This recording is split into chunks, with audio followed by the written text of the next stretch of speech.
Semuanya, kita lanjutkan materi kita tadi yang sempat terputus, yaitu tentang keteladanan Nabi Daud alaihissalam.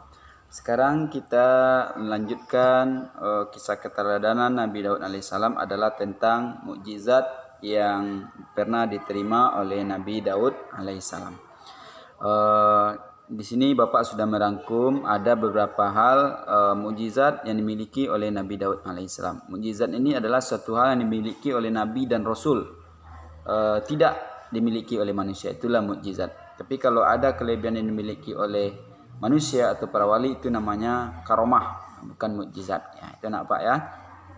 Jadi apa saja mukjizat Nabi Daud alaihissalam ini? Pertama, gunung-gunung dan bintang-bintang mengikuti tasbihnya. Dia anak apa? Nabi Daud alaihissalam ini adalah manusia yang sering bertasbih. Subhanallah walhamdulillah wa la ilaha illallah wallahu akbar. Itu kalimat tasbih. Atau yang ringkasnya kalimat tasbih adalah subhanallah. Itu kalimat tasbih. Atau boleh disambung dengan yang lain.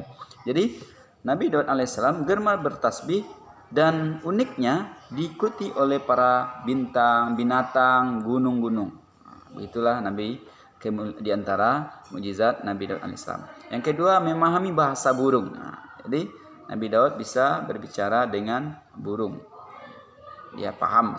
Kalau kita nggak tahu apa itu yang dikatakan burung, kita nggak tahu. Tapi kalau Nabi Daud, dia paham. Selanjutnya, kerajaannya kuat, tak terkalahkan. Ini termasuk salah satu kelebihan Nabi Daud alaihissalam, sehingga dia menjadi raja selama 40 tahun. Dia itu orang berani dan tak terkalahkan saat berperang. Itu perkasa dan kuatnya Nabi Daud alaihissalam.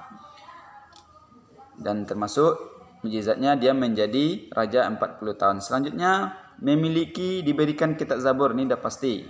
Di awal dah Pak sampaikan tadi, salah satu juga mukjizat Nabi Daud alaihissalam itu adalah diberikan kitab Zabur kepadanya. Selanjutnya, bisa melunakkan besi.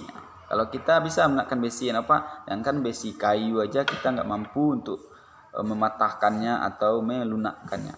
Kalau Nabi Daud alaihissalam diberikan kekuatan, kelebihan dilunakkan besi. Di antaranya dia nanti akan bisa merajut besi itu menjadi baju besi yang lentur, yang bisa dipakai untuk perang, sehingga tidak mengganggu aktivitas dalam berperang atau pergerakan dalam berperang. Begitulah kuat dan istimewanya mukjizat Nabi Daud alaihissalam, bisa melunakkan besi. Selanjutnya, jadi melunakkan besi juga termasuk membuat baju besi. Jadi bisa dilihat penjelasan dari Allah Subhanahu wa taala dalam surah As-Saba ayat 10-11 tentang Nabi Daud diberikan kelebihan melunakkan besi dan membuat baju besi. Dan terakhir, suara Nabi Daud ini bagus. Saking bagusnya suara Nabi Daud alaihissalam, di saat dia mendendangkan kitab Zabur atau di saat dia bertasbih, gunung-gunung ikut bertasbih mengikuti tasbihnya. Saking merdunya suara Nabi Daud alaihissalam ini, nyaman alam mendengarnya, termasuk binatang. Bahkan ada mengatakan saat burung sedang terbang itu terhenti karena mendengar indahnya suara Nabi Daud alaihissalam. Sampai sekarang masih terngiang. Orang masih menjadi sebutan bagi orang bahwa suara yang merdu itu adalah suara Nabi Daud alaihissalam. Kalau ada seorang orang yang bagus, pasti dikaitkan dengan Nabi Daud alaihissalam. Dan terakhir, anak bapak, apa lagi yang perlu kita teladani? Apa sebenarnya sifat-sifat yang perlu diteladani dari Nabi Daud alaihissalam? Ini yang penting bagi kita. Apa yang perlu kita contoh dari Nabi Daud ini? Pertama, dia taat kepada Allah Subhanahu wa taala. Walaupun dia seorang raja, punya prajurit yang banyak, kuat, banyak punya kelebihan, tetap taat kepada Allah Subhanahu wa taala. Apa bukti ketaatannya? Dia rajin beribadah, kuat beribadah, seperti puasa. Pernah mendengar anak bapak puasa Nabi Daud? Berapa lamanya? 1/2 tahun dalam 1 tahun. Artinya apa? Dalam separuh tahun itu Nabi Daud berpuasa. Caranya bagaimana? 1 hari puasa, 1 hari tidak.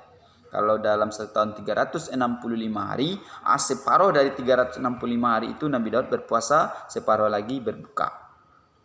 Itu kerajinan, ketaatan Nabi Daud kepada Allah dalam hal beribadah, khususnya berpuasa. Dan begitu juga sholat malam, dia sangat kuat. Ini sholat tahajud kita namakan sekarang, dia rajin sholat. Ini yang perlu kita teladani. Dan beraninya bagaimana? Buktinya dia tidak gentar melawan orang kafir, tidak gentar melawan tentara Jalut yang kafir. Dan sehingga saking kuatnya Nabi Daud ini tak pernah kalah, 40 tahun lamanya menjadi raja. Dan terakhir perlu kita teladani adalah gemar bertasbih. Sampai saat kita sekarang ini kita juga dianjurkan banyak berzikir, di antaranya juga bertasbih seperti hal yang dilakukan Nabi Daud alaihissalam. Walaupun dengan tasbih kita mungkin tidak sebagus Nabi Daud alaihissalam. Nah, Bapak, itulah pelajaran tentang kisah keteladanan Nabi Daud alaihissalam. Selanjutnya nanti insyaallah kita akan pelajari kisah keteladanan Nabi Sulaiman lagi. Nabi Sulaiman ada kaitannya dengan Nabi Daud.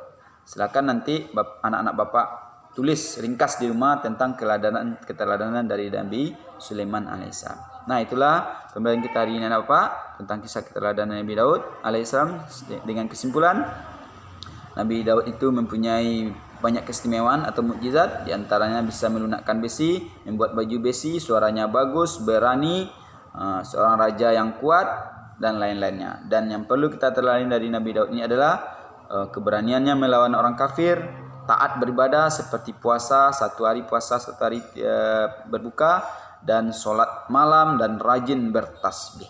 Demikian saja anak Bapak, semoga dapat anak Bapak pahami. Kalau ada ingin bertanya atau kurang paham, silakan kirimkan pertanyaan kepada Bapak. Terima kasih, semoga dapat kita teladani Nabi Daud alaihissalam. Wabillahi taufiq wal hidayah wal inayah. Kalau ada kata yang salah, tidak meletakkan pada tempatnya, Bapak mohon maaf. Bapak akhiri dengan sebuah doa. Subhanakallah wa bihamdika asyhadu an la ilaha illa anta astaghfiruka wa atubu ilaik. Walhamdulillahirabbil alamin.